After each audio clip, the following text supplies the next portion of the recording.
Shalom teman-teman semuanya, aku percaya renungan firman Tuhan ini pasti lewat gak secara kebetulan, melainkan ada pesan Tuhan yang akan sangat memberkati kamu. Maka itu aku pengen ajak setiap dari kita untuk 10 menit kemudian kita sungguh-sungguh siapin waktu, kita sungguh-sungguh fokus, kita sungguh-sungguh buka hati. Aku percaya kita akan menerima banyak banget dari Roh Kudus hari ini. Maka itu mari kita mulai dengan doa seperti biasanya. Tuhan Yesus, kami hari ini sudah siap untuk belajar dari Tuhan. Kami sudah siap untuk diubahkan oleh kuasa Roh-Mu. Maka itu kami minta untuk 10 menit ke depan ini, biarlah Roh Kudus yang bantu kami, supaya kami bisa sungguh-sungguh paham secara tuntas. Bantu kami untuk sungguh-sungguh mengalami perubahan dan transformasi.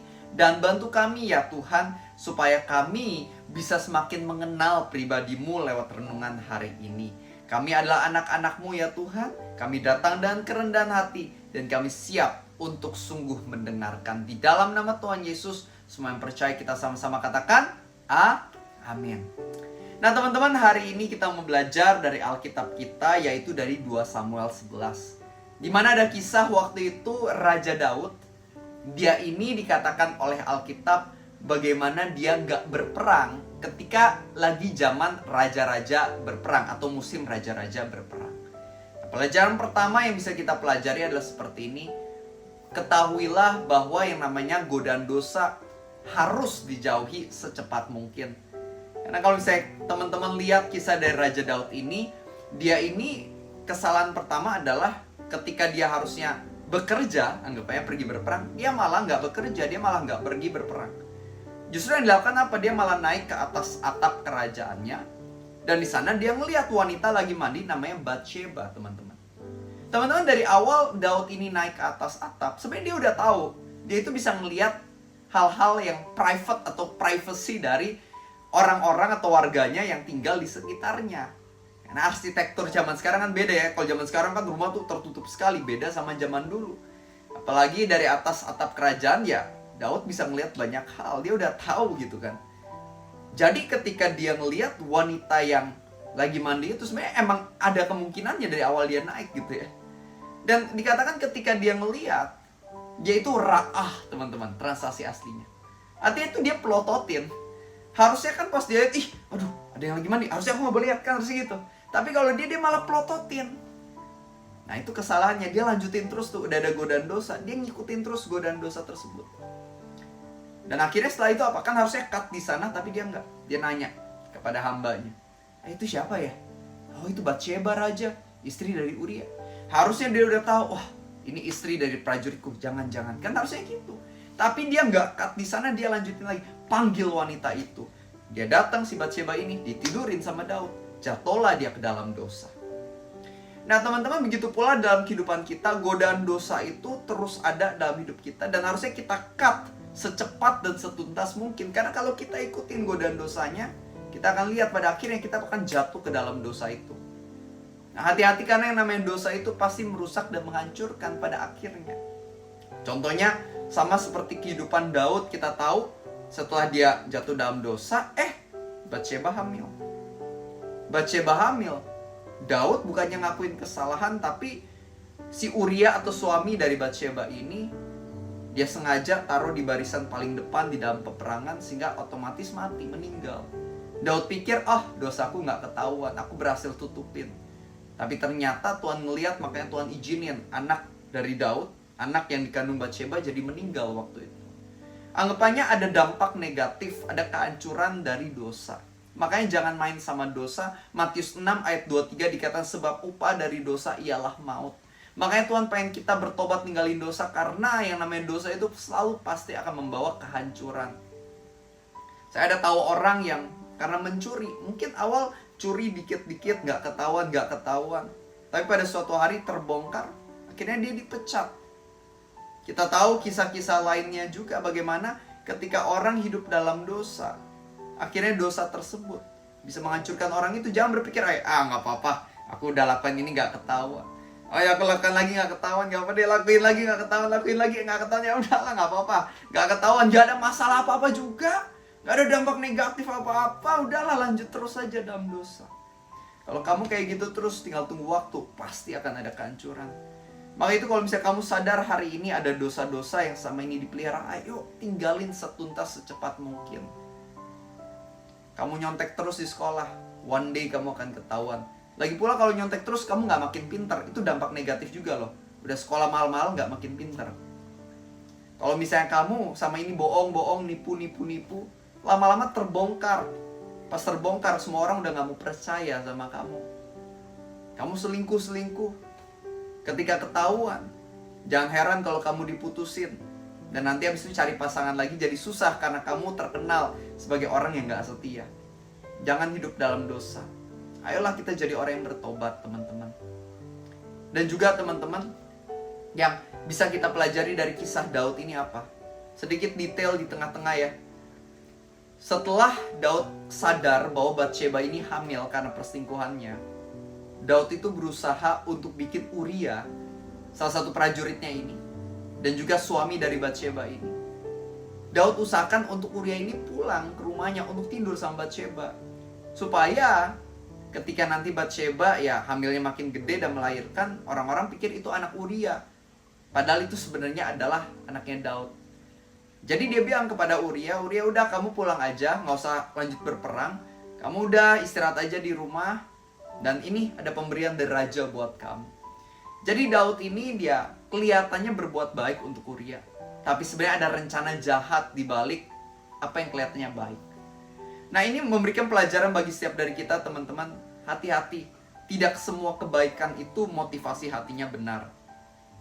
Contoh, ada orang-orang di sekitar kita.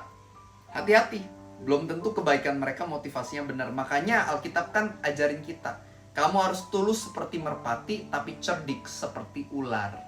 Tuhan pengen ajarin kita untuk hati-hati juga. Contoh pengalaman aku teman-teman, dulu aku punya seorang teman. Dia ngajakin bisnis bareng. Dia nunjukin proyeksinya, dia nunjukin plannya dia, dan dia teman aku. Jadi aku pikir aku bisa percaya sama dia. Akhirnya aku masukin sejumlah uang karena rencananya adalah aku cuman yang partner, yang silent partner, cuman kasih uangnya, investasikan, dia yang mengelola, membangun usahanya. Tapi ternyata bukannya usaha yang jalan dan gagal atau rugi, bahkan gak dijalanin sama sekali usahanya. Dia punya sejuta alasan kenapa ini gak bisa jalan, akhirnya segala macam. Dan akhirnya ketahuan bagaimana dia itu cuman anggapannya gali lubang, tutup lubang, gali lubang, tutup lubang. Dia punya banyak hutang ternyata. Jadi anggapannya uangku yang masuk itu ya fungsinya untuk nutupi hutang-hutang dia tersebut. Dia gali tutup lubang. Ya anggapannya di sana aku belajar bagaimana apa yang awalnya kelihatannya baik, ngajakin saya bisnis, ternyata dia punya niatan jahat, yaitu nipu saya. Itu pengalaman saya. Maka itu hati-hati sama orang-orang di sekitar kamu. Kamu juga harus doa sebelum ambil keputusan. Sungguh-sungguh nanya ke Tuhan. Kenapa? Kita manusia cuma lihat apa yang nampak di luar, tapi Tuhan bisa melihat apa yang ada di hati. Makanya selalu doa, ikut sertakan Tuhan sebelum ambil keputusan. Nah tapi yang kedua juga, kita bukan cuma hati-hati sama orang, tapi hati-hati sama diri sendiri.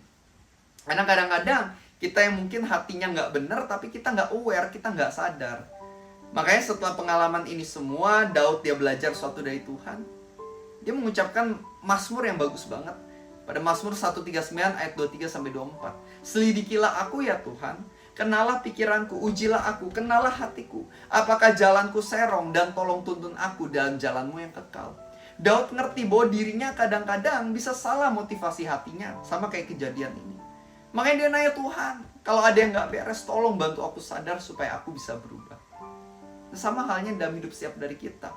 Teman-teman, aku adalah seorang pengkhotbah, suka khotbah keliling ke gereja-gereja. Biasa dapat persembahan kasih, sejumlah uang. Nah di sana teman-teman, aku harus selalu nanya sama diri aku lakukan ini semua tujuan utamanya untuk uang atau untuk kemuliaan Tuhan? Memang saya tetap butuh uang untuk jalanin hidup sehari-hari, untuk makan segala macam. Tapi kalau itu tujuan utama saya adalah untuk uang, maka saya salah total. Saya harus terus nanya dan selidiki diri saya. Kenapa saya lakukan ini? Tujuan utamanya selalu adalah harusnya memuliakan nama Tuhan. Saya punya sosial media, saya ngepost sehari-hari. Saya juga harus bertanya sama diri saya, kenapa saya bikin sosial media ini? Kenapa saya share renungan? Apakah semata-mata untuk saya terkenal dan populer? Kalau itu tujuan utama saya, maka saya salah. Harusnya tujuan utamanya adalah untuk memuliakan Tuhan. Dan ini bukan cuma untuk yang namanya hamba Tuhan, pendeta, pengkhotbah, full-timer gereja. Bukan cuma itu. Tapi setiap dari kalian juga. Apapun pekerjaan, mau kamu dokter, mau kamu seorang pengusaha, arsitek, desainer, apapun itu, harus punya tujuan yang benar, yaitu memuliakan Tuhan. Karena dua orang bisa aja punya pekerjaan yang sama, tapi punya tujuan motivasi hati yang berbeda. Saya dengar cerita dari beberapa teman, mereka pernah dirawat oleh dokter-dokter yang kasih mereka resep beli obat yang sebenarnya itu nggak mereka butuhkan, nggak menyembuhkan mereka dari penyakit mereka. Tapi dokter ini suruh beli obat-obat itu cuman supaya dokter ini mendapatkan uang yang lebih. Karena harga obatnya ini ya cukup mahal dan harus beli cuman di rumah sakit ini doang, tertentu adanya di sini doang, segala macam. Dan dimana ya mereka juga sadar bagaimana dokter ini nggak sungguh sayang dan nggak sungguh ingin mereka sembuh. Tapi dokter ini hanya cinta uang dan memanfaatkan mereka untuk dapat uang yang lebih banyak. Ada yang seperti itu. Tapi ada juga dokter yang luar biasa. Saya pernah diceritain sama pasangan saya. Dulu dia sakit cukup parah, kanker, leukemia. Dokternya baik sekali ini di Singapura. Dokternya bilang kepada orang tuanya, kalau kalian mau nanya-nanya, nggak usah bikin appointment ketemu di rumah sakit, nanti kalian bayar mahal. Udah kalian WhatsApp saya aja, kita ketemu di kafetaria, di kantin, kita ngobrol. Supaya gratis, kalian nggak usah bayar. Kalian anaknya lagi sakit parah, saya tahu pengeluaran banyak. Udah, saya pengen meringankan beban kalian. Kalau pengen nanya, di kantin aja, saya kasih gratis. Beda ya, sama-sama dokter, tapi beda. Motivasi hatinya apa? Ayo teman-teman, cek dirimu secara berkala. Karena kadang-kadang mungkin di bulan ini lagi aman nih hatinya, tapi mungkin 3 bulan kemudian lagi ada sesuatu yang bikin hati kita nih mulai serong, mulai menyeleweng. Makanya harus terus selidiki diri secara berkala dengan tuntunan Roh Kudus. Ada amin teman-teman. Ya semoga pelajaran hari ini membantu dan berkati kita. Dan aku percaya sepanjang kita terus dengar firman, pasti hidup kita akan diubahkan. Mari tutup dalam doa.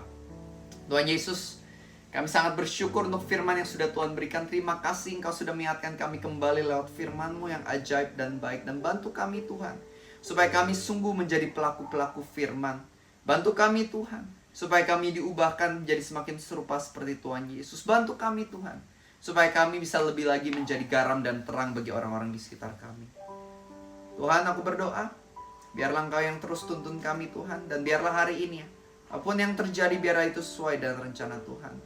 Sekali lagi kami adalah anak-anak-Mu, dan kami sungguh mau menyerahkan hidup kami sepenuhnya ke dalam tangan kasih-Mu. Di dalam nama Tuhan Yesus.